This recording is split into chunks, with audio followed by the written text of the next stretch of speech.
of Investigation.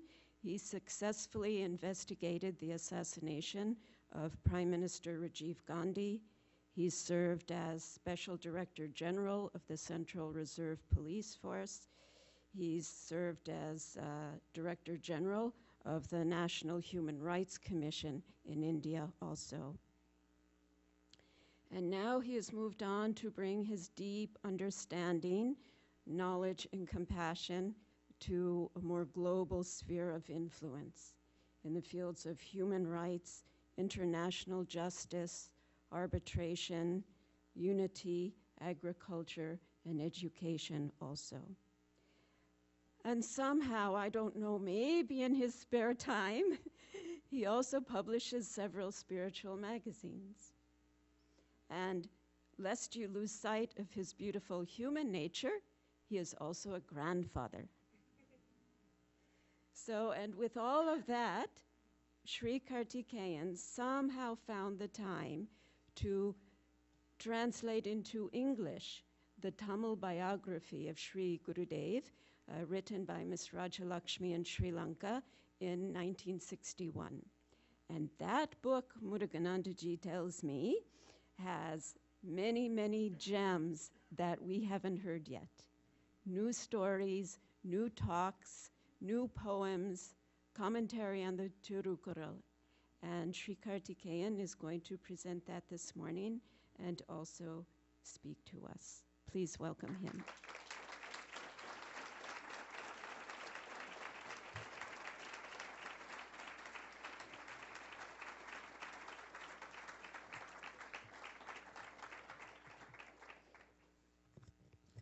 Hari Om.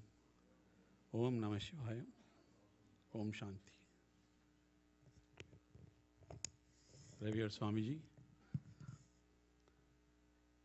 brothers and sisters from all over the world. It is said the worth of the parents can be assessed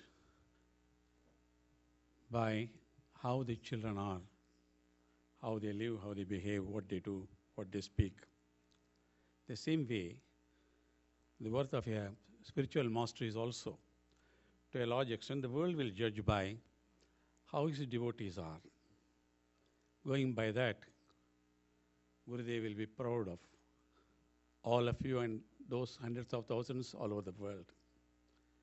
Last 2 days, I have been with you. The way every program has been planned, organized, meticulously, perfectly. Not near perfection, perfectly. And with total devotion. They are not doing their duties.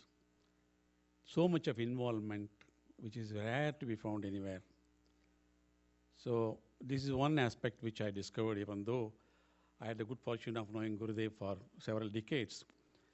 I have known many of the disciples are so devoted, but what I saw in the last 2-3 days here amazed me. I'm sure Gurudev will be pleased by what every one of us have done here. So my pranam to him and pranam to each one of you.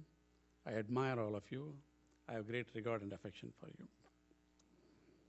20 years of Lotus, 40 years of gift of integral yoga to America and the West. But what I would say is we should celebrate 60 years of his being a social reformer who brought about renaissance in religion. In his own non-violent and charming way, he fought against social evils like untouchability. You know, certain people were called untouchables, you know, some wrong practices have come into being in our system. Even as a young man, he fought against it.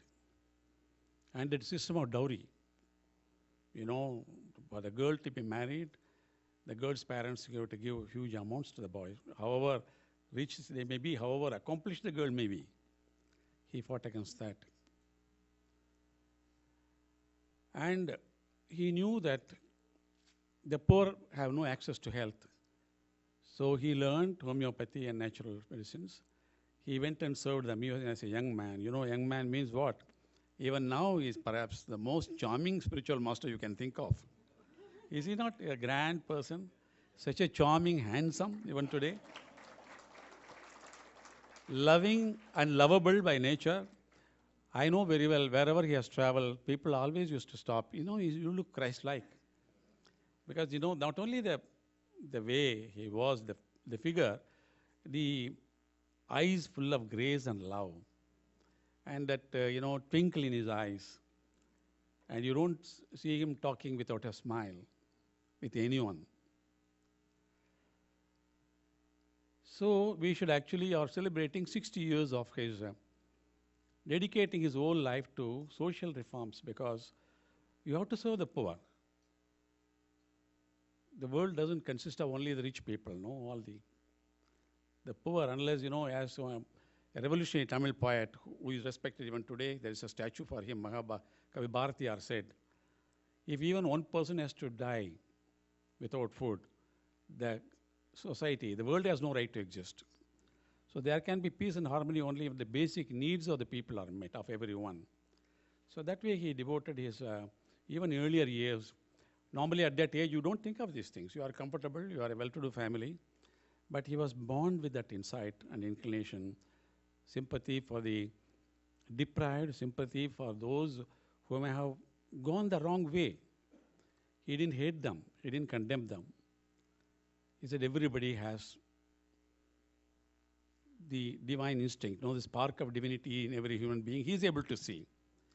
He said some people have forgotten their divinity.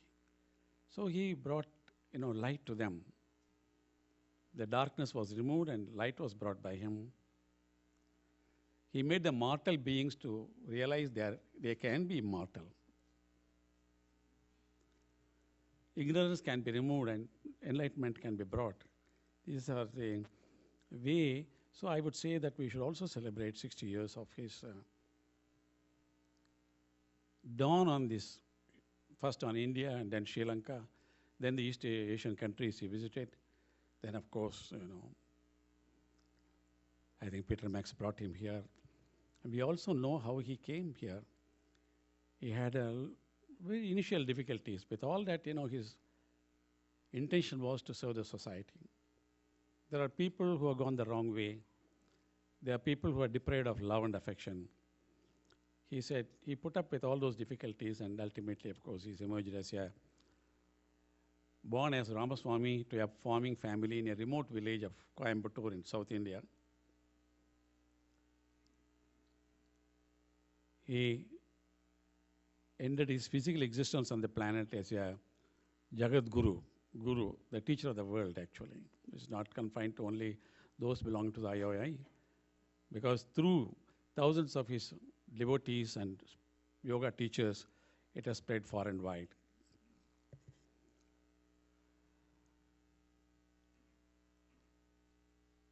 Just as so many yogis and saints and rishis in the past bestowed wisdom on India, Sri Gurudev was the master who effectively communicated the virtues and ways of yoga and the ancient wisdom of India to suit the Western idiom, culture, and environment. Yesterday we had the first speaker, the brilliant address. He mentioned about what India did to the West, particularly America. Yes, we have great admiration and regard for all those masters who came.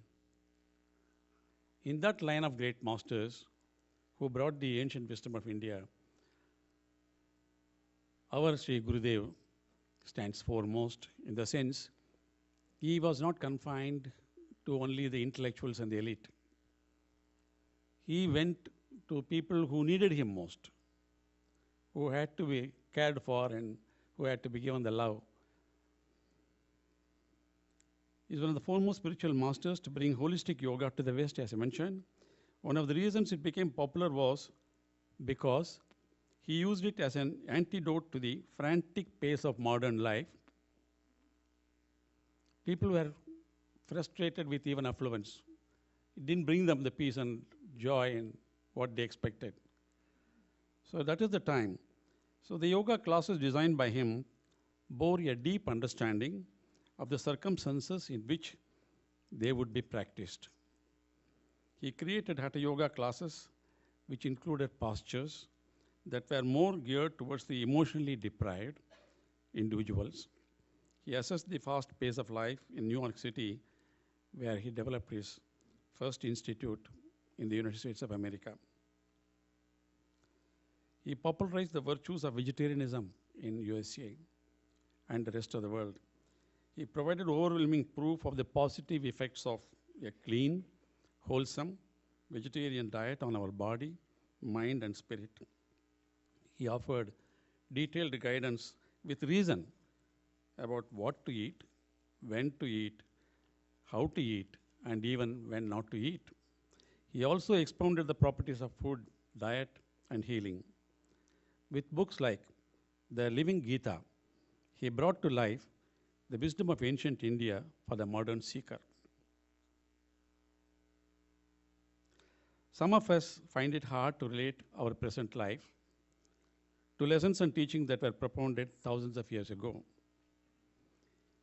He has gifted to the modern world truth and wisdom, ancient wisdom, which are valid for all time, but in the most simplified manner which can be understood by anyone.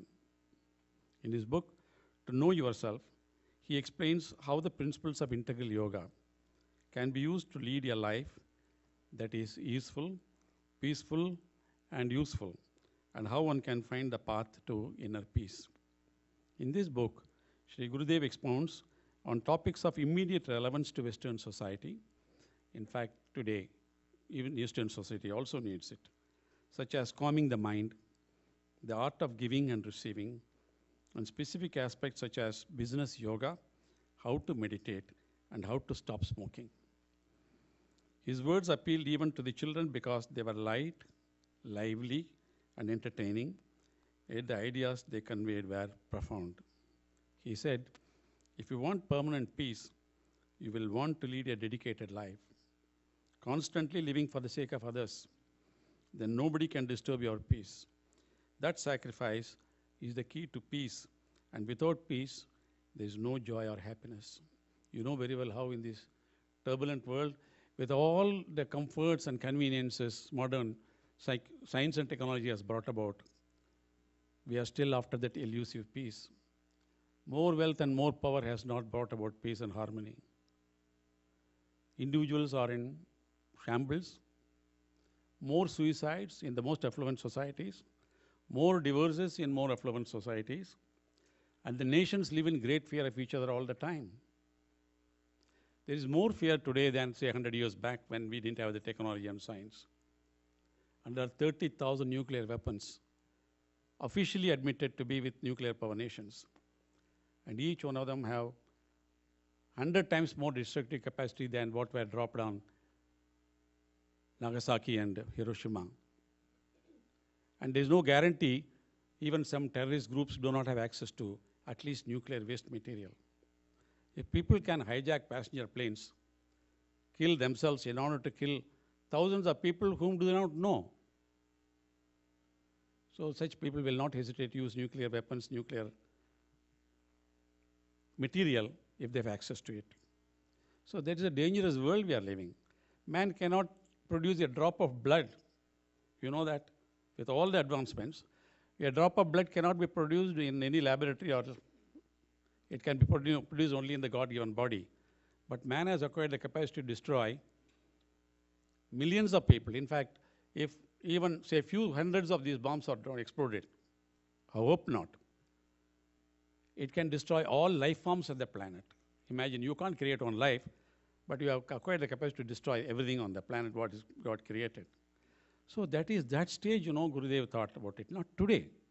He thought that if at all there is a third world war, I'm sure it will not happen, hope it will not happen. It will be only on religious fanaticism. Which religion is superior, which religion is inferior, who is bigger, who is better, who will go to the heaven. Otherwise, those mad fellows won't be thinking that by destroying some innocent people, they will attain something So that type of dangerous situation prevails. And he's a visionary, he's a great visionary. He thought of these things 60, 70 years back. That's why he was promoting interfaith harmony. Even Sri Lanka, as you will see in the book, which will be published soon. He was the first among, as far as my knowledge goes, was the first person to think of the need for religions to understand, respect, and honor each other. Once you do that, you cannot have fanaticism and religious fundamentalism, which will provoke some people to go and kill people following some other path of life. His words appealed even to the children I mentioned to you. Combining his own medical training, I'm talking about Dean Ornish, combining his own medical training with such lifestyle interventions as yoga, meditation, and dietary changes, Dr. Dean Ornish has proved through a number of scientific studies that Sri Gurudev's yoga methods could not only stop progress of coronary heart disease, but also reverse it. At that time, it was a revolutionary finding. Reversing heart disease bestseller. But today the whole world accepts, all science accepts it. But that idea came to only Gurudev's mind to start with. It's the greatest contribution, even if you do not want to accept the spiritual part of it. It's the greatest contribution that one can not only prevent heart diseases, you can even reverse the heart blocks by following simple diet, yoga, meditation. This is indeed a unique gift that Sri Gurudev has brought to America and later to the entire world. Dr. Dean Ornish acknowledges this in his bestseller, Reversing Heart Disease. He used to always explain complex texts in easy to understand English and offered concrete examples drawn from our daily life to support his lofty teachings. His talks and writings were laced with subtle humor but profound parables that had an immediate impact on the seekers. He never drew divisive boundaries between spiritual life and material life. All life was spiritual and beautiful to him. His teachings and writings were full of effective and wise suggestions on the right path of life, the art and science of living. He used to give advice on every aspect, from the right diet to the right way in which we should manage our finances. The essence of Sri Gurudev's message was always peace. Peace among nations, peace among religions, peace in society, and most importantly, peace within the family and peace within the individual. He believed and showed that self-transformation only can lead to global transformation. Peace within oneself only can bring about peace in the world. Peace was the message that Gurudev gave in 1969 when he opened the Woodstock Festival, which is still regarded as one of the world's most epoch-making events. The famous drummer and musician Steve Muruga Booker recounts, I read it, how Sri Gurudev conveyed the message of peace to him at a very critical time of the festival, when there was a danger of violence at the event where a record 500,000 people had gathered for the first time. Booker asked Sri Gurudev, "Sir, what is life about?" Sri Gurudev replied, "See those people." Booker said, "Yes." Sri Gurudev said, "They are energy. You know, your energy and all of you musicians who have come together here to Woodstock are. Now this energy of the audience has come to see the energy of all the different bands. You are amongst them." I'm quoting Gurudev. When you go out there on the stage, if you are positive, you can help direct the energy of the audience to go positive. If you are negative, you could help them to go negative. The choice is yours. And that is what life is. Life is energy with a choice of going positive or negative. What a profound thought, how simply he said that. Booker, who later changed his name, when we talk about this, going positive or negative, Mahatma Gandhi was an individual. Without shedding a drop of blood, he liberated India from the mighty British Empire. Another individual, Hitler, negative, thoughts were negative. He killed millions and millions of innocent people. So that's why Guruji says life is energy with a choice of going positive or negative. Booker, who later changed his name to Muruga, At the initiation of Sri Gurudev recounts that it took Woodstock for me to get that message, which some may not think is important, but to me it was the most important answer in my life. So great was the faith in Gurudev's ability to convey the message of peace that the organizers of Woodstock felt that if he were to set the tone and say something positive, then it would help the people to keep control and give the festival a positive momentum. Sri Gurudev said the following words in his opening meditation address at the festival. I quote, "The future of the world is in your hands. You can make it or break it. But you are really here to make the world, not to break it. There is a dynamic manpower here. Hearts are meeting. Here I really wonder whether I am in the West or the East. If pictures of this gathering are shown in India, the people there will certainly never believe that they were taken in America. For here, the East has come into the West." He went on to say, I quote, the whole world is watching you. The entire world is going to know what the American youth can do for humanity. America is helping everybody in the material world, the material field. But the time has come for America to help the whole world with spirituality also. How prophetic it is. Teachers here, born America and elsewhere, they go to India to teach yoga. And they are treated with great respect and admiration. Embracing world religions is the theme at the Satchidananda Ashram, which has chapters in more than 80 cities and towns across the world. Swamiji himself did not belong to any one faith, group or country. Dedicated to the principle that truth is one, paths are many, he went wherever he was asked to serve, bringing together people of all backgrounds and beliefs, to learn to respect and honor all different paths and to realize their common spirit and the universality of their goal. Yesterday we heard from the brilliant speaker, the first session, he detailed about all these things. He dreamed of a permanent place where all would be able to come together to individually realize that one truth behind all the names and forms. The Light of Truth Universal Shrine, Lotus, is such a place. Opened in July 1986. It is dedicated to the truth and light of all faiths and to world peace. It stands as the glorious symbol of the universal teachings of Sri Gurudev, that the truth is one, but the wise call it by many names. Sri Gurudev was a true yogi. Even his master, you will see in the book which I have translated now, when the book was being written in 1962 by that wonderful lady, Lakshmi Chinnatambi, he has praised him like, very rare, at that stage. He was very young. Gurudev was still Swami Satchidananda. Yogiraj he was actually. Yes, he has praised his services so much. While not refusing the role of a guru, he always entrusted spiritual responsibility on his disciples and was open to many paths. It's the most democratic institution I know of among all the spiritual organizations. What you are doing here. Thank you very much. Thank you.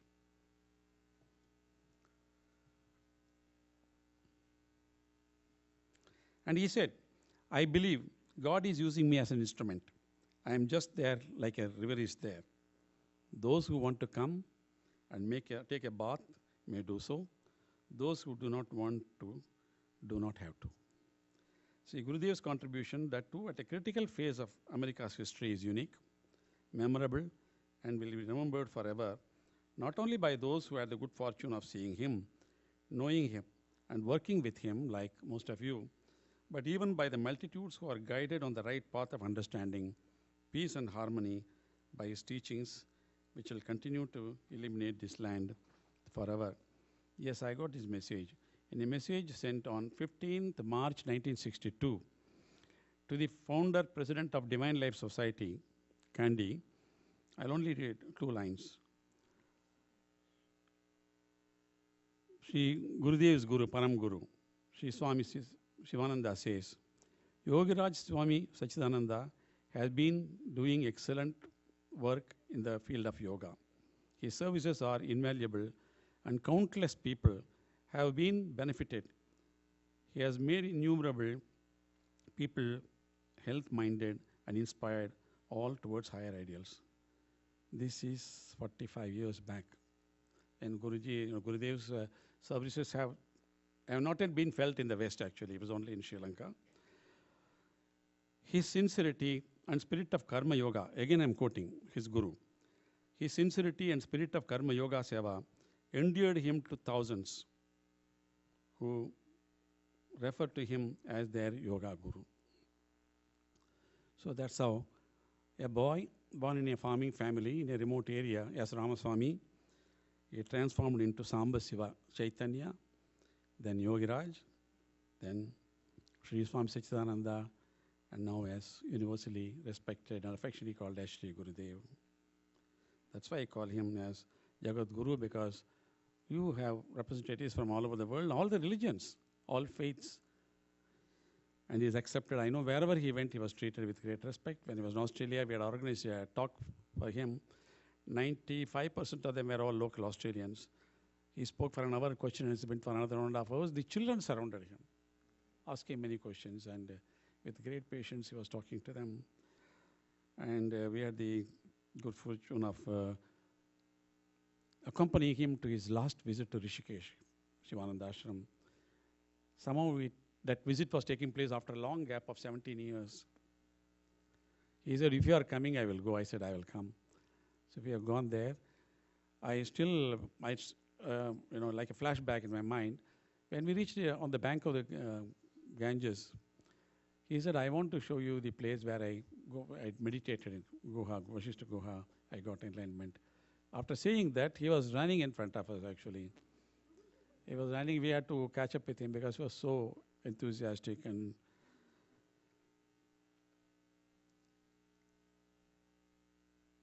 of course, he also campaigned even then for vegetarianism, He was dead against killing of meat. He was very, very, even his own friends, they used to go for hunting. Those days it was a fashion, leading families. He had no choice because he was in a company, but he didn't want them to kill. But he didn't know how to stop because all of them were hunting. So whenever there was an animal came close by, he'll make a noise. So see, once he did it, they said, oh, what you do? Second time he did it. Then he said, why are you spoiling this? He said, no, I don't want you to kill. So, that's like that number of episodes are given. It's a very simple style. It is written by a lady, but what a precious collection. 1962 it was published. I think only one copy is available, which Swami Murugananda gave me that book. Of course, I'm sorry that I took a longer time because Sri Lankan Tamil to English is not very easy. It's very tough, but it has been done. And I have tried to be as true to the original as possible. But I value it for the many contemporary record of by Ceylon Radio. They used to be called as Ceylon Radio. And many of the daily newspapers carried his speeches. So that shows, that it has been from him. In him, he was born with some of these things. It is not acquired. It was inborn. And of course, he made enormous effort to acquire it. His compassion and all the things. Of course, as he always said, birthright of every individual is to realize the spiritual unity behind the apparent diversity through creation. Out of his supreme compassion, he wanted everyone to live harmoniously as members of one universal human family. Integral yoga, he said, is a complete yoga that integrates all aspects of life, including the essence of Bhakti Yoga, Hatha Yoga, Karma Yoga, Jnana Yoga, and Raja Yoga. So I only would like to close by quoting two eminent personalities today. Dr. Karan Singh. One line I'll quote his message. He says, he was our Indian ambassador to America and a great scholar, statesman, even now one of the most respected persons in India, all over the world. Pama Maharaja of Kashmir.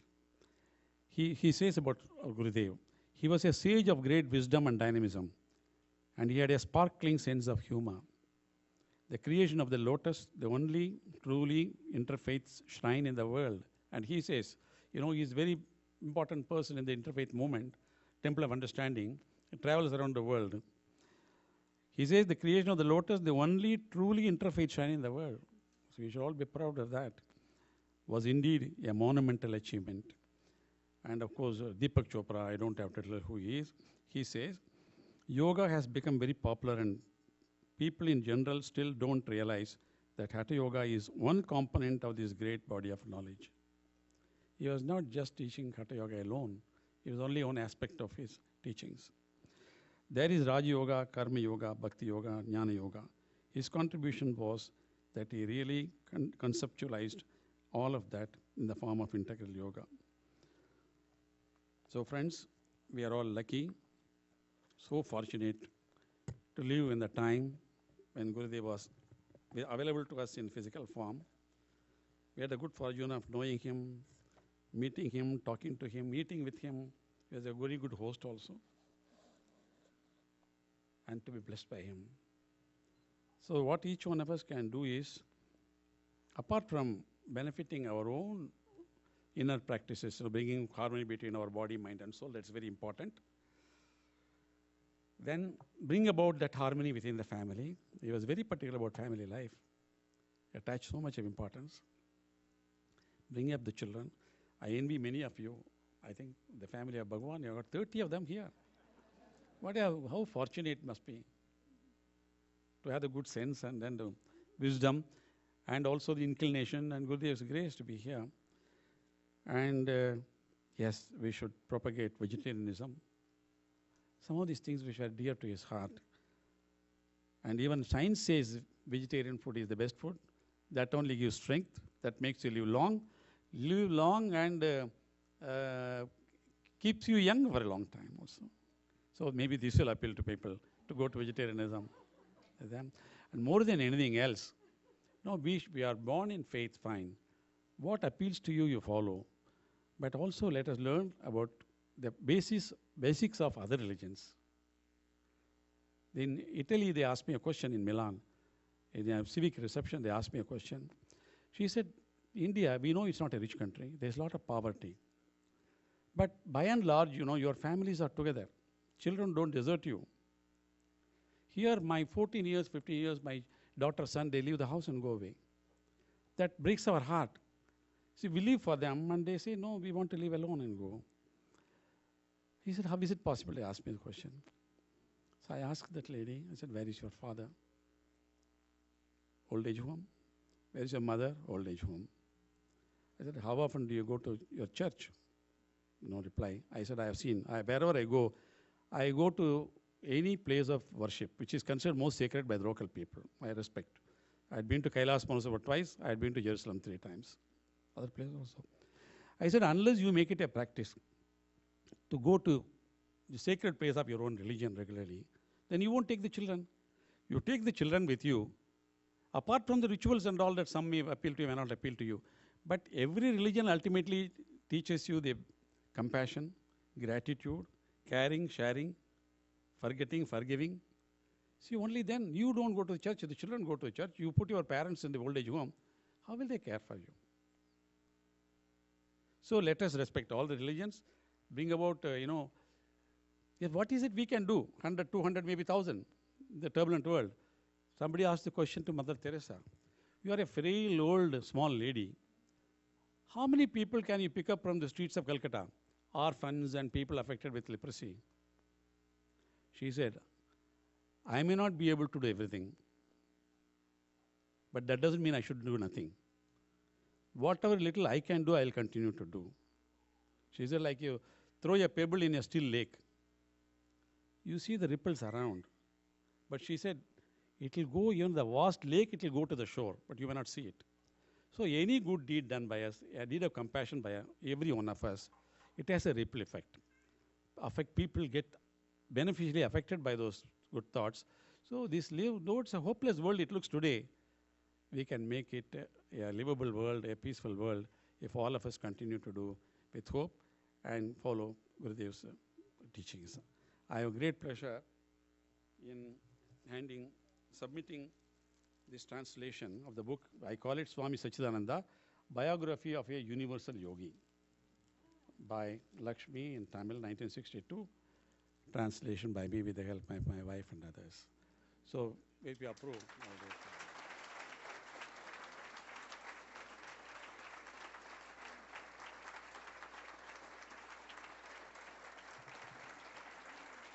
Om Shanti.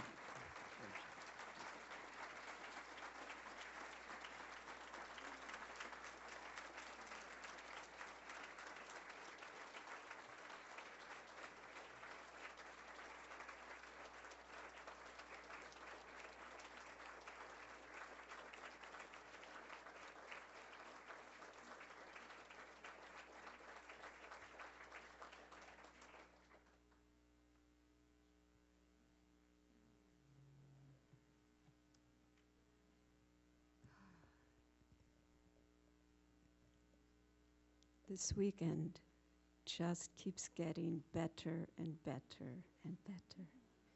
Sri Kartikeyan, please accept our heartfelt gratitude for your faithful support all these years, for your presence here today, and for your worthy example of what can be done by 2 hands and 1 heart when they are dedicated to the Lord. Thank you.